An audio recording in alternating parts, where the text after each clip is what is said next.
আপনি দেখছেন মেয়েরা খুব এগিয়ে যাচ্ছে, একদম ওই যে স্টেজে উঠে নাচানাচি করছে, অধিকার আন্দোলন এভরিথিং, তাই না? কিন্তু বাস্তবতা কি জানেন? বাস্তবতা হচ্ছে আমাদের মা বোনরা বেপর্দা হচ্ছে দিন দিন বেশি, এবং তারা এগিয়ে যাচ্ছে জাহান্নামের দিকে।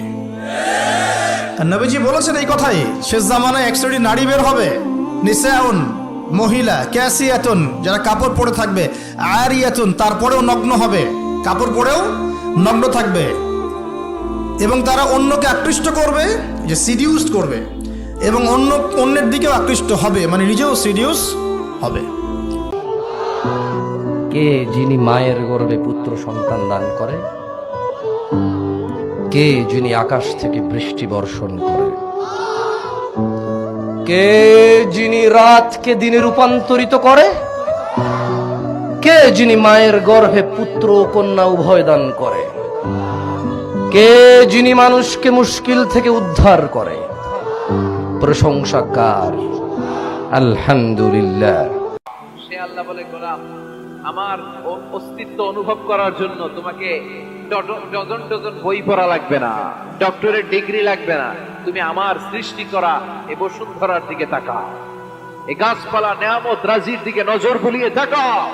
তুমি সাগর দেখো, তুমি পাহাড় দেখো, তুমি ঝর্ণা দেখো, ঝর্ণার কলকল আওয়াজের ভেতরে আমি আল্লাহরে খুঁজে পাবা। কোরআন হাদিসে আছে জান্নাতীরা আল্লাহর কাছে যা চাইবে তা দিবে। আমি যদি আল্লাহর কাছে জান্নাতে বিড়ি খেতে চাই, দিবে কিনা এটা প্রশ্ন। যদি বলেন যে আল্লাহ দিবে না, তাহলে তো আমি জান্নাতি হিসেবে আমার চাওয়া আল্লাহ পূরণ করলেন না, তাহলে কেমনে জান্নাত হলো? আর যদি বলে দিবেন, তাহলে জান্নাতে বিড়ির গন্ধ। তো এই প্রশ্ন উত্তর হলো যে এই প্রশ্ন করছেন, আল্লাহ যদি আপনাকে জান্নাতে যাওয়ার তৌফিক দেন, বিড়ি খাওয়ার মতো এরকম কুরুচিপূর্ণ খাওয়ার চাহিদাই আপনার ওখানে আসবে না।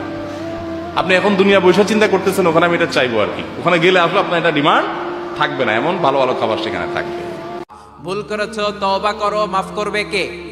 সাইয়েদনা আদম আলাইহিস সালাম ভুল করলেন, দুনিয়ায় এসে শত শত বছর কাঁদলেন, কিন্তু ক্ষমা হয় না। আল্লাহরে বললেন, আল্লাহ কি করলে ক্ষমা পাবো বলো?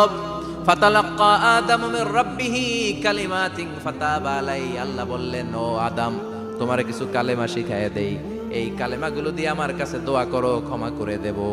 আল্লাহ শিখায় দিলেন, ও আদম, দুই হাত তুলে চোখের পানি ছেড়ে আমার কাছে পড়ো, রব্বানা, পড়েন, রব্বানা যালামনা আনফুসানা ওয়া ইল্লাম তাগফির লানা ওয়া তারহামনা লানাকুনান্না মিনাল খাসিরিন। এটা শিখাই দিছিল আল্লাহ। আল্লাহ, আমি জুলুম করেছি, অন্যায় করেছি, ভুল করেছি, পাপ করেছি, তুমি যদি ক্ষমা না করো, ক্ষমা করার কেউ নাই, ঠিক কি না? আমরাও পাপ করলে এই দোয়াটা পড়ার দরকার আছে না নাই? আরে বোকা মানুষ, এই পৃথিবীতে মানুষ স্বাধীন নয়, এই পৃথিবীতে কোনো মানুষই স্বাধীন নয়। মানুষ কিভাবে স্বাধীন হতে পারে? এখানে পৃথিবীতে যতদিন থাকবে মানুষ আল্লাহর দাসত্বের মধ্যে থাকবে। যে মানুষ নিজেকে স্বাধীন মনে করে সে শয়তানের তাবেদারি করে। এই পৃথিবীতে কোনো মানুষই স্বতন্ত্র স্বাধীন নয়, বরং আল্লাহ পাকের দাসত্বের অধীনে সে পরাধীন। মানুষ বুঝতে চায় না যে স্বাধীনতার ডেফিনেশন কি। আল্লাহ পাকের রুলস এবং রেগুলেশনস মেনে চললে পরে আমি তখন স্বতন্ত্র স্বাধীন, আল্লাহর দাসত্বের অধীনে, দাসত্বের বাইরে গিয়ে নয়। আর আল্লাহ পাকের দাসত্বের 5 পয়সা পরোয়া না করে নিজেকে যদি স্বাধীন মনে করে, সে তো শয়তানের চেলা। কথা কি বুঝতে পারছেন?